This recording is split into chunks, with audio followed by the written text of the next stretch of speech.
During the past 2 weeks, I was in Nicaragua serving on another medical mission trip with Global Health Outreach and the Christian Medical and Dental Association. Two teams of about 30 health professionals and logistical support from all over the U.S. ran a setup clinic with general medicine, dental, eyeglasses, and pharmacy stations each week. We also did children's ministries each day and held sessions on basic community health. The first clinic site was located in Pacaya, which was about 45 minutes from Nicaragua's capital. The second clinic site was located in Jalapa, 7 hours north of the capital on the Honduran border in the more mountainous region of the country.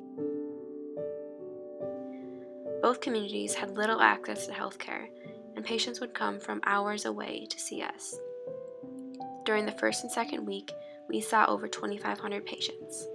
We took every opportunity to share the gospel to unbelievers and pray to encourage existing believers while providing the medical care that we could. Coming back to the United States after being in Nicaragua for 2 weeks is overwhelming. Although I may have only been gone for 15 days, those 15 days were grueling, and I struggled to maintain physical, emotional, and spiritual strength. It is hard to put into words everything I experienced, and I'm still processing what I saw and what I learned.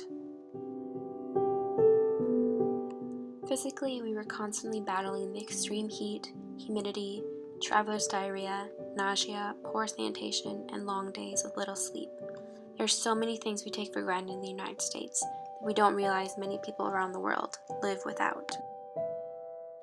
Emotionally, I was overwhelmed with the Nicaraguan adults and children I interacted with. They were so warm, welcoming, grateful, and gentle-spirited. They would patiently wait in the lines to be seen all day long and never get impatient or upset. The children craved but also reciprocated the love and affection we gave them. Looking into the beautiful faces of the young children you met, who most likely will never receive an adequate education and escape the poverty they were born into, really cuts deep. How undeserving I am to have been given so many opportunities from such a young age. It broke my heart each week to leave the Nicaraguan people I'd become so close with, especially when they ask you to return again soon, and you know deep down that you'll probably never see them again.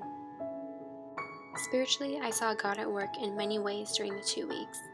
He allowed divine appointments in which I and other team members were able to share the gospel to those who were ready to receive it.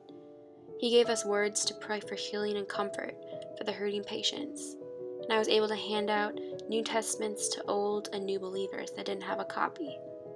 I was able to give reading glasses to Nicaraguans that could no longer read their Bibles without a reading aid. There were many God sightings during the 2 weeks, but one that really spoke to me was during the last night we were in Jalapa, when the local pastors of the churches joined us for dinner. We handed over the contact information for those who had accepted Jesus at the clinic that week, so that the pastors could follow up with and disciple these new believers. At the end of our time, the pastors and their wives stood in front and sang to us a special song.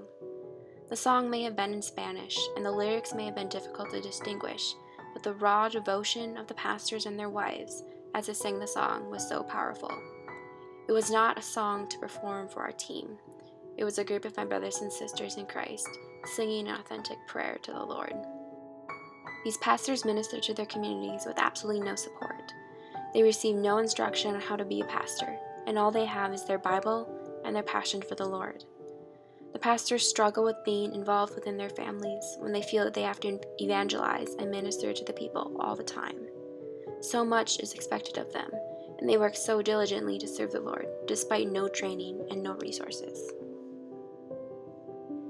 I think the most powerful display of God's grace to me during these last 2 weeks was how He mercifully made me aware of my inadequacy as a human being, trying to use my own strength and seeking self-satisfaction while serving. He broke down my ego again and again when there was no solution I could offer the patients, and yet for some, their intense faith in the Lord allowed them to be so content and at peace with their lives. One of the older women we saw while on house visits told us she didn't need any medicine despite her deteriorating physical state. God was her medicine. Or Nicholas, an old man who was stranded in his house and could barely walk. We could hardly do anything medically for Nicholas, but as my team was leaving his house, he told us, "One day I will walk with Jesus." When you intend to minister to others' spiritual and physical needs, and you yourself are spiritually filled more than you can ever give back, that's truly humbling, and you realize how insignificant you really are. God's work in the lives of existing believers, new believers, or even those who chose not to accept Christ but had seeds planted in them is so much stronger than any medicine, pair of glasses, or man-made gift I could possibly give them. Without Christ, I am powerless, ineffective, and passive. My continual prayer is that as I realize more and more of my inadequacy, that I would yearn for more of God's grace. It's not easy feeling so helpless and so weak, especially as a missionary who wants to always be reporting ample growth and fruitfulness while serving.